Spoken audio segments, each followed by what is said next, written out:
نن طالبانو په افغانستان کې تاسې فکر وکئ د اسلام په جامعه کې د اسلام اولاد د موږ د علماو د بېغورۍ د وجې نه ورځ تر بلې نه طالبانو ځوان نسل د الحاد فکر ته روان ده. خو د علماو د فکریه داسې جوړه ده چې علما د نن عصر ته په کتلو باندې ځوانانو ته دعوت نه کوي. هغه زاړه فکر باندې طالبانو دعوت ځوانانو ته کوي. د نن سهار مې یو ویډیو کتلی یو جي کې داسې څو ښځې ولاړې دي نو هغه ورسره لیکلي ول دې ښځو باندې چې امر بالمعروف راسي تښتي. ښځو داسې رقص غوندې کو نو کاوي چې یو دم یې منډې کړلې چې شاته سپی پسې راغی. سپي د وجې نه وتښتلي وي امر بالمعروف راغی.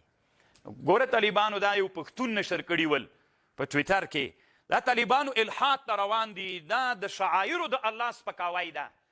دومره دلایل د قرآن نه د امر بالمعروف په فرضیت باندې راغلي په لسګونو. د قرآن د اسلام شعایرو ته طالبانو سپکاوی کول کفر ده، حرامه ده، ناروا ده. خو دا چې امر بالمعروف خلک داسې فکر کوي چې دا د طالب فکریه ده، دا د اسلام فکریه ده. اوس مثلا موږ وزارت لرو د امر بالمعروف، خو داسې درانده ناست دی هېڅ یو داعي د امر بالمعروف راپورته نه سو نه غږ راباسي چې د امر بالمعروف په اړه باندې اسلامي امت ته خبر ورکړي چې دا د اسلام د دین یو له شعایرو نه ده. طالبانو امر بالمعروف وزارت په اسلام کې 4 لمبر وزارت ده. 4 لمبر وزارت و مرتبه لري، اختلاف لري. علما ابن خلدون 4 بلي او بعضې نور علما لکه مثلا علامه قلقشندي وایي چې دا 5م وزارت د اسلام کې دومره لوړه مرتبه لري. د دې نه قضا مخکې د طالبانو. نو دا له شعایرو د اسلام نه د اسلامي نظام یو رکن ده. د اسلامي نظام له لویو اساساتو نه ده. علت دا د طالبانو چې مونږ غبطه فی العلم نه ده کړې. مونږ داسې نه دي ویلي چې ای انسانانو راځئ مونږ غبطه په علم کې وکړو، په حکمت کې وکړو. پلانکي ته چې الله علم ورکړی ده زم شوقمن سم چې هغسې عالم سم، زم شوقمن سم چې هغسې حکمت ځان ته کم. د افغانستان خلکو نن طالبانو غبطه او د دوی شوق او رغبت نن څه شي ته ده چې زم هغسې کرکټي سم. په ټوله عربي نړۍ کې ځوانان نن طالبانو په دغه فکر باندې دي چې زه څنګه فوټبالر سم. ټوله عربي نړۍ کې خصوصا په دا هغه کې څه ورته وایي جزیرة العرب هیوادونو عربیو کې ټولو ځوانانو د عربو رغبت و مینه دې ته ده، غبطه او تنافس دې ته ده چې موږ ته الله څوک پیدا کړي. داسې فوټبالر سم لکه هغه د دنیا مشهور فوټبالران غوندې. رښتیا ووایي طالبانو د علماو څومره کمی ده، علماو د خپل رعیت ته څومره کار کړی ده. نن په افغانستان کې د مدرسو د طالب نه پرېږده که نه دی سره نن په ځوان نسل کې فکر وکړئ، خصوصا هغه ځوان نسل چې په بازارونو کې دوی نه که پوښتنه وکړي رغبت دې څه شی ده. داسې یو ځوان ودره ورته وایي څنګه غواړي چې الله څنګه درنه جوړ کړي یا پلانکي کرکټي غوندې.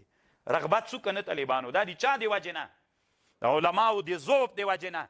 دا طالبانو بعیده مه بلئ چې نن د هند په وچه باندې اسلامي امت نشته ده، هلته اسلامي حاکمیت نشته ده، هلته علما بېغوره پاتې سول، خپل منځي اختلافاتو دې ته ورسول چې د هند په وچه باندې 900 کلنه لوی امپراتوري نن ونړېدله. یو ورځ به طالبانو د کابل د افغانستان د پاکستان د ایران په مځکه باندې اسلامي امپراتورۍ نه وي، الله دې نه کوي. که علما داسې بېغوره ول، که علماو ته که پیسې ورکړې بیا طالبانو خدمت کوي که نه کوي، الله پاک د رښتینې علما را پیدا کړي چې د دین درد ورسره وي. دا ټولنه دې ته متوجه کړي لکه امام بخاري رحمه الله چې عنوان کړي تنافس وکوي، غبطه وکوي، رغبت وکوي په علم و په حکمت کې. ولې ځوانانو نن عصر کې رغبت د چا سره ده؟ چا سره د طالبانو نن رغبت؟ قسم په الله که د بل چي سره که یې نه منئ راځئ زه به دا د چهارسیا بازار ته در سره لاړ سم، 15 ځوانان به ودرو پوښتنه به ترنه وکړو. داسې څوک دې پوښتنه تېر وکړي چې ملا نه وي داسې ورته څوک غواړي چا غوندې سي.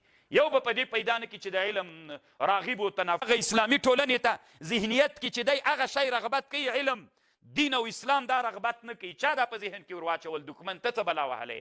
واک لري، پیسې لري، لاسپیکر لري، رادیو لري، تلویزیون لري، د دعوت لاره دې بنده کړې ده. څه در باندې سوي دي؟ پوهېږئ خو طالبانو که نه چې موږ څومره کار کوو. تاسې طالبانو درد به هلته پیدا سي چې دغسې ټویټر فعاله کوي. ویې ګورئ چې د الحاد د فکر خلک څومره په ډېرېدلو باندې دي ځوانان.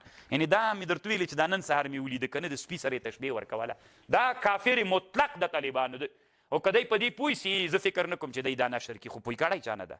بس لا یشعر کافر د مخکې امام بخاري یو باب کېښود. سړي نه داسې قول و فعل صادر سي چې دی پوی نه چې دا کفر ده، په هغې باندې د اکثرو علماو رایه دا ده دا مطلق کافر د طالبانو. نو دا د امام بخاري رحمه الله مقصد